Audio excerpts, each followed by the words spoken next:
Varicose veins కి సరైన చికిత్స కోసం సంప్రదించండి ఎవిస్ హాస్పిటల్. నమస్తే, మీరు చూస్తుంది సుమన్ టీవీ. నేను మీ కీర్తి.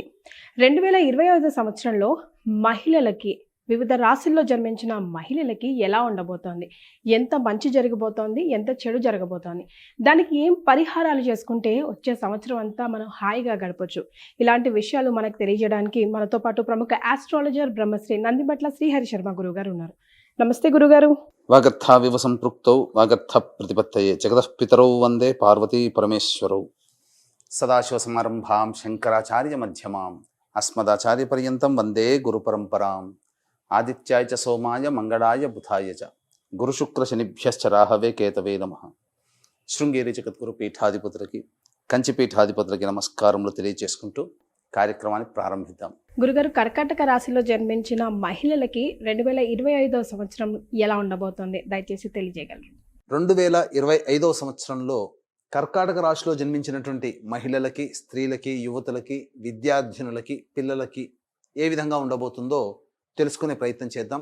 కర్కాటక రాశిలో పునర్వసు 4వ పాదం, పుష్యమి నక్షత్రంలో 4 పాదాల్లో జన్మించిన వాళ్ళు, ఆశ్లేష నక్షత్రంలో 4 పాదాల్లో జన్మించినటువంటి వాళ్ళు కర్కాటక రాశికి చెందిన వారిగా చెబుతారు.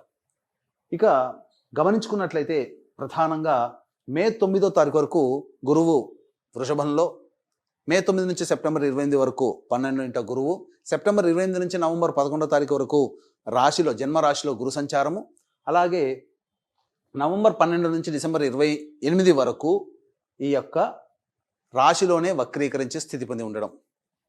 ఇక చూసుకున్నట్లయితే 15వ తారీఖు మే వరకు కేతువు కన్యారాశిలో, మరియు నవమ స్థానంలో 15వ తారీఖు మే వరకు రాహువు, 16 మే నుంచి రాహువు అష్టమ స్థానంలో, అలాగే కేతువు ద్వితీయ స్థానంలో సంచార ప్రభావం.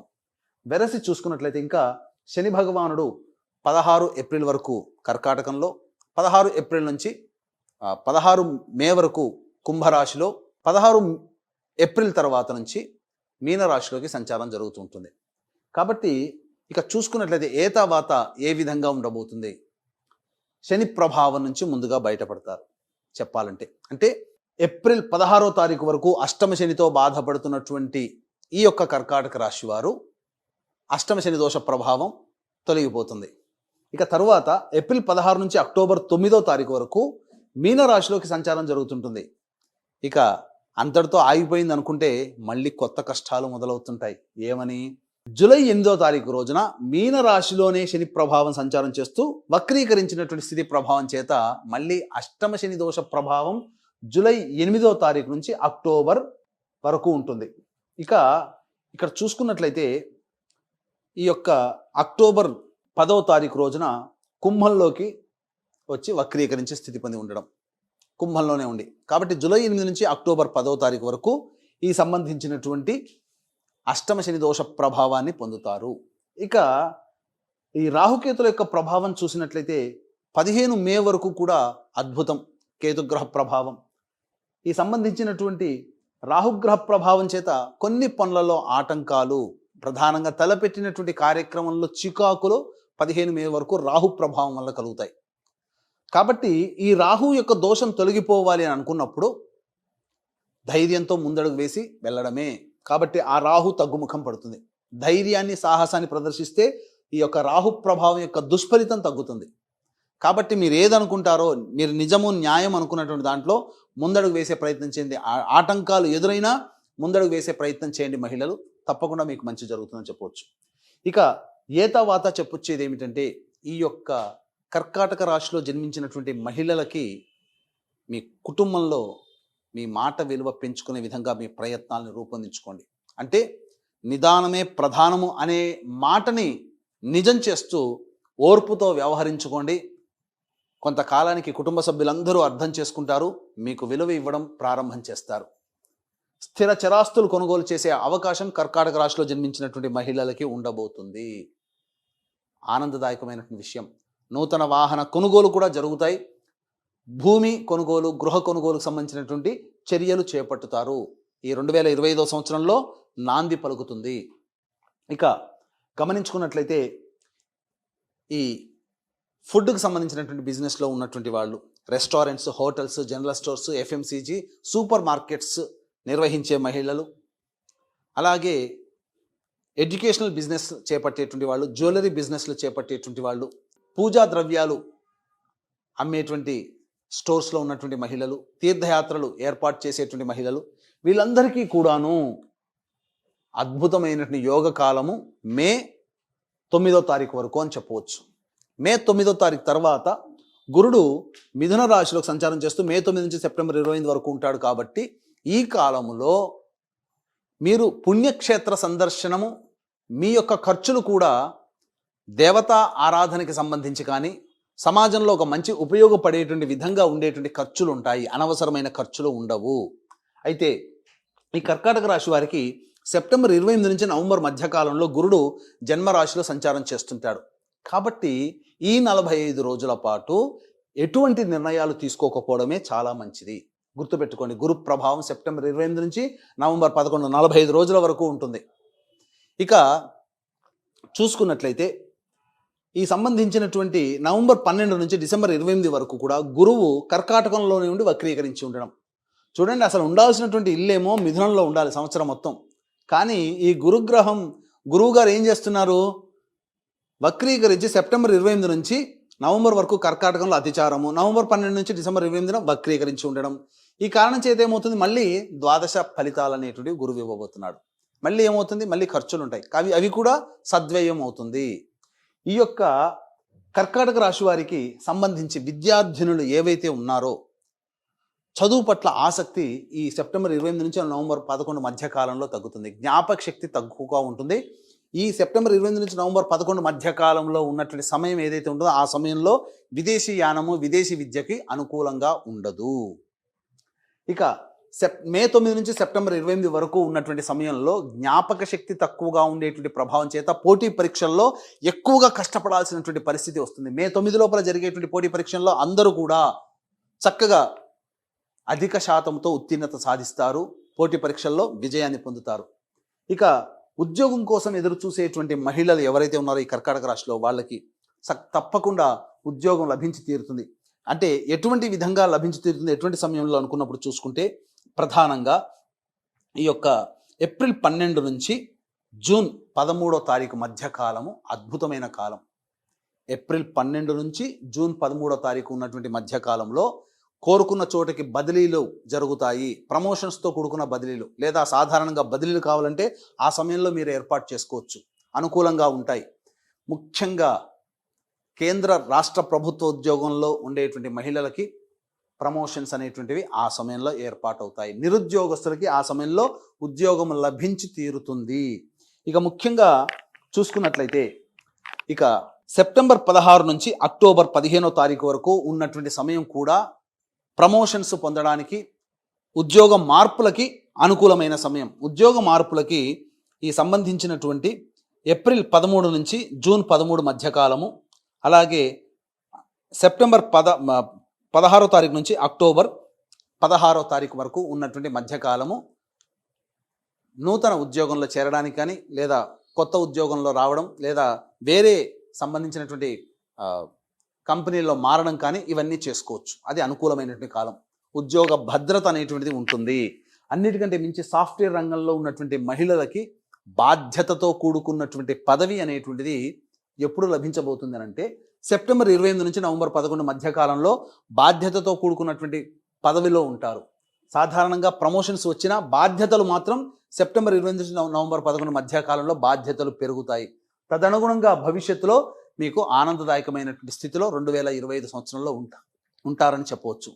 ఇక సంబంధించినటువంటి చూసుకున్నట్లయితే ముఖ్యంగా కోర్టు న్యాయవాద సంబంధమైనటువంటి విషయాలు, సివిల్ సంబంధించినటువంటి న్యాయ సమస్యలు, ఆస్తి తగాదాలు ఏవైతే ఉంటాయో వాటన్నిటికీ కూడాను జూలై 27వ తారీఖు నుంచి సెప్టెంబర్ 11వ తారీఖు మధ్య ఉన్నటువంటి కాలంలో పరిష్కారం అవుతాయి, విజయాన్ని పొందుతారు, సమస్యలని పరిష్కరించుకుంటారు. కాబట్టి ఆగస్టు అనగా 30-40 ఈ 45 రోజుల మధ్యకాలంలో జూలై 27 నుంచి సెప్టెంబర్ మధ్యకాలంలో ఉన్నటువంటి సమయంలో తప్పకుండా లాయర్ సంబంధించినటువంటి సమస్యలు తొలగిపోతాయి, అనగా కోర్టు సంబంధమైనటువంటి సమస్యలు.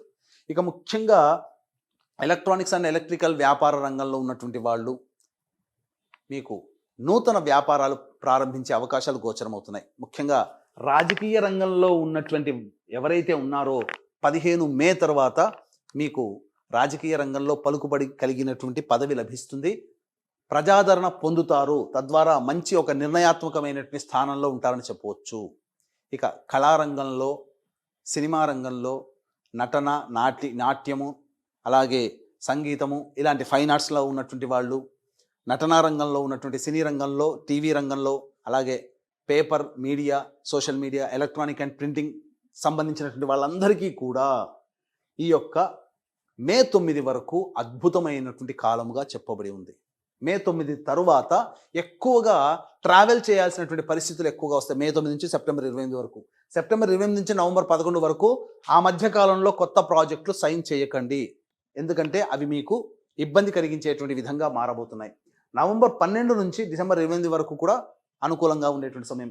ఇక చూసుకున్నట్లయితే ఈ మధ్య కాలంలో సెప్టెంబర్ 28 నుంచి నవంబర్ 11 మధ్య కాలంలో ఏ విధంగా ఉండబోతుంది? హెరిడిటీగా వచ్చేటువంటి ఆరోగ్య సమస్యలు ఏవైతే ఉంటాయో అవి మీకు అటాక్ అయ్యే అవకాశం ఉంటుంది. షుగర్, క్యాన్సర్, బీపీ ఇట్లాంటివి. కాబట్టి జాగ్రత్తలు పాటించండి.